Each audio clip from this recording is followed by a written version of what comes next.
Arena Jovem, Deus abençoe vocês tremendamente em nome de Jesus. Eu sou o Gui Figueiredo, sou pastor da Igreja Sara Serraria e nós estamos aqui na série 24 horas.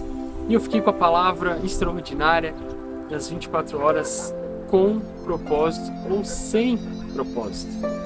O tema ele é extremamente rico, específico sobre isso. E eu queria começar esse tema falando de algo muito importante, que diz respeito à sua vida e o seu futuro. Esse tema ele tem chocado muito ao curso de todos os arenas em todas as igrejas, com essa relevância de aproveitar as últimas 24 horas. E se fosse uma últimas 24 horas sobre isso, sobre aquilo? E nós estamos falando hoje sobre algo que mexeu comigo, que é propósito. O que o Arena Jovem fez comigo quando eu descobri Jesus com 21 anos foi a palavra propósito. Ele me deu um rumo, me deu por algo que viver e muito mais que isso, algo que valesse a pena morrer, crendo sobre isso. Então, a pior coisa que pode acontecer com o ser humano não é a morte, não é ir para um cemitério, não é encerrar o seu ciclo nesse lapso temporal que se chama vida, né? Existe uma certidão de nascimento, alguém atesta que você nasceu, coloca lá assinado, posterior a isso, ao curso da sua vida, quando encerra, existe uma certidão de óbito que nem é você que assina também, alguém atesta que você faleceu. É um lapso muito rápido. O problema não é o morrer, de qual todos têm medo. O grande problema é não haver propósito na vida.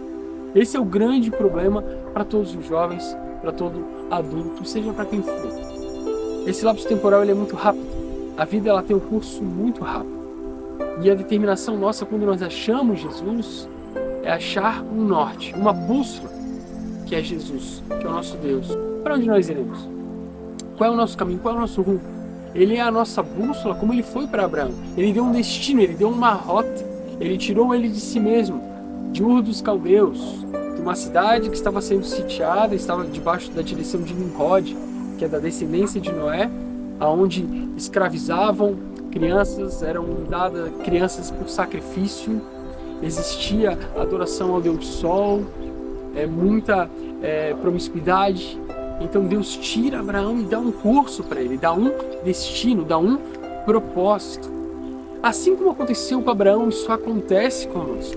Nós confiamos em Jesus, acreditamos em Cristo. Neste momento que nós aceitamos Cristo como Senhor e Salvador, existe algo muito importante que acaba sendo implícito no seu coração, que se chama propósito. Eu acho que você já deve ter se perguntado por vezes, inúmeras vezes ao curso da sua vida, qual é o meu propósito? Qual é o seu propósito? Qual é o propósito de estarmos aqui? Sabe que a Bíblia ela é muito clara sobre todos esses aspectos.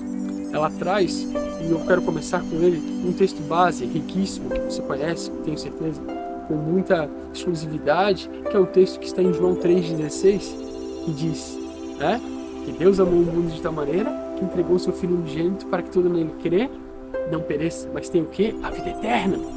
Nós somos criados, e o propósito específico de Deus para com o homem era que nós tenhamos a vida eterna, mas em primeiro momento tivessem plena comunhão com Cristo, com Deus.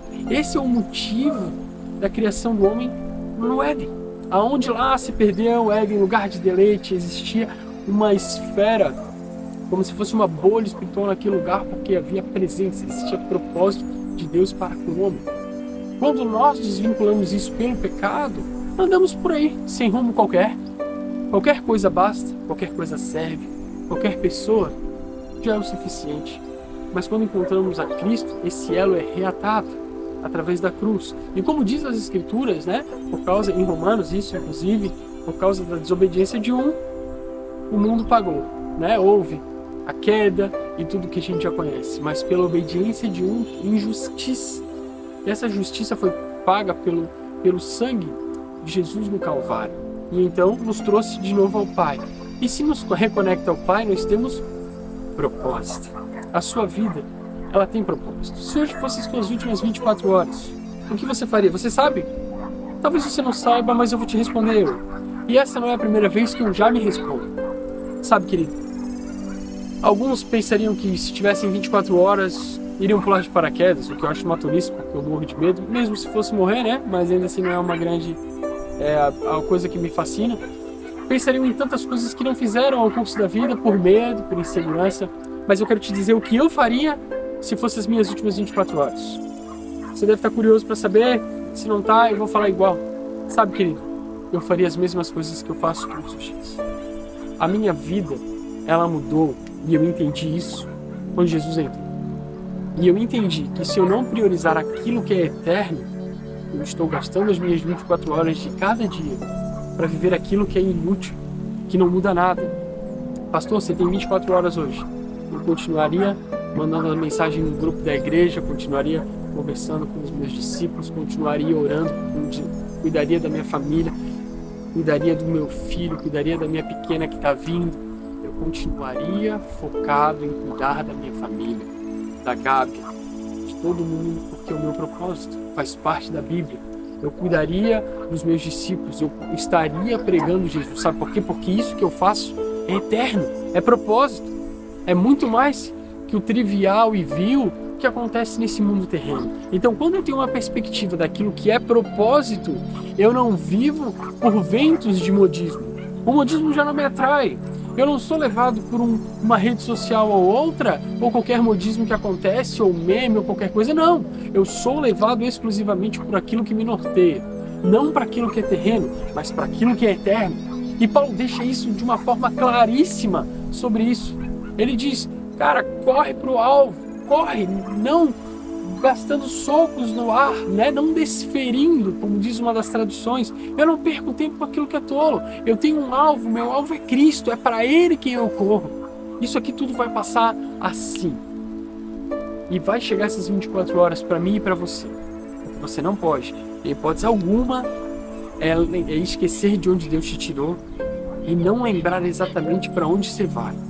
Lembre-se que você tem um propósito. Lembre-se que você foi chamado para viver com Cristo. E eu quero dar 2 exemplos muito bons que a palavra de Deus traz. Eu quero compartilhar com você. O primeiro deles está em Salmo 143:10, que está falando de Davi. E eu quero trazer ele para você, que diz: ina-me a fazer a tua vontade, pois és o meu Deus. O teu espírito é bom e guia-me por terra plana. Meu Deus, que forte que é esse tema, que forte é esse versículo. O Senhor é o meu Deus Todo-Poderoso, Ele me guia por terra plana, então me ensina a cumprir os teus estatutos, a fazer a tua vontade. O salmista, ele tem uma habilidade extraordinária em agradar ao Senhor, porque ele não é egoísta. A sua vontade é exclusivamente adorar a Deus. Ele não diz, Senhor, eu vou fazer a tua vontade do meu jeito. Ele diz, não, eu vou fazer a tua vontade, me ensina, porque eu não sei. Não existe habilidade em mim ou noção humana que possa fazer eu ser instruído a cumprir a tua vontade. Então, ele pede ajuda. E quando ele pede ajuda, ele está trazendo os céus para a sua vida, para um cumprimento de um propósito. Por isso foi um homem segundo o coração de Deus. Sem sombra de dúvida, um homem com um coração extremamente rendido e dependente. Ele não tinha uma visão ou uma perspectiva que dissesse respeito a esse plano. Pelo contrário, ele estava mirando nos céus. Ele sabia que logo mais ele estaria com Cristo.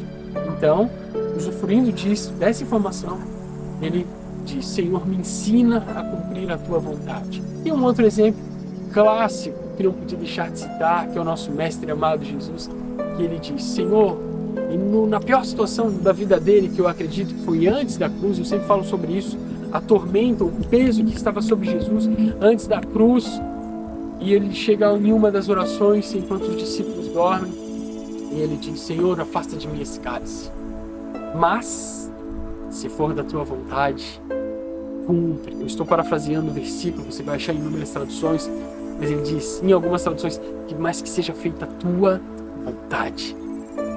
Jesus, ele expressa o seu coração e a sua dor e seu medo. Contudo, o propósito da sua vida estava acima das suas vontades. Aquilo que é eterno estava sobressaindo a dor corpórea, humana e momentânea.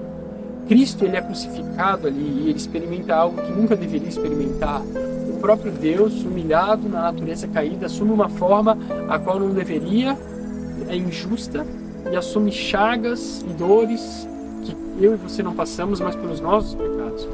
Mas se ele não fizesse, ele não teria cumprido o seu propósito. Mais uma vez, Cristo deixa essa forma clara.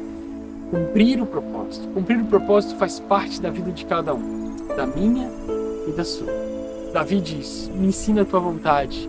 Cristo reforça, que seja feita a tua vontade. Sabe, querido, se essas fossem as tuas últimas 24 horas, a primeira coisa que você ia fazer era pensar, por que eu não me entreguei mais para Cristo? Por que eu não entreguei mais o meu tempo? Por que eu não orei mais? Qual é o meu galardão quando chega lá? Essas incertezas acontecem quando nós não olhamos para Cristo. Quando nós sabemos qual é o nosso propósito, todas as 24 horas são as últimas 24 horas. São as últimas. Você está dando o seu melhor todos os dias. Você está com propósito todos os dias. Você está se engajando naquilo que é eterno todos os dias. Você não quer a sua vontade, você quer a vontade de Deus. Quando? Todos os dias. A primeira coisa que você vai se perguntar quando morrer, eu não sei, porque eu nunca morri, graças a Deus, não pretendo falecer, mas eu tenho certeza que se a gente pudesse ter esses questionamentos, uma lista seria: por que eu não vivi melhor com Deus? Por que eu não abandonei meu pecado? Por que eu não vivi uma vida de santidade? Por que eu não deixei de ser fuleiro e cuidei mais daquilo que importava? Por que eu olhei para as coisas passageiras? Por que eu olhei para uma corrida de um salário por causa das outras coisas? Não que não tenha que correr, que tem, mas as prioridades são eternas. No momento que você morrer e subir, o teu salário não conta mais. O teu Instagram não conta mais. O teu nome não conta mais nada. Mas aquilo que você fez ecoa pela eternidade. E isso só acontece para quem conhece o propósito. Então, querido, você quer saber onde é que eu estou? O destino final das últimas 24 horas, sua e minha.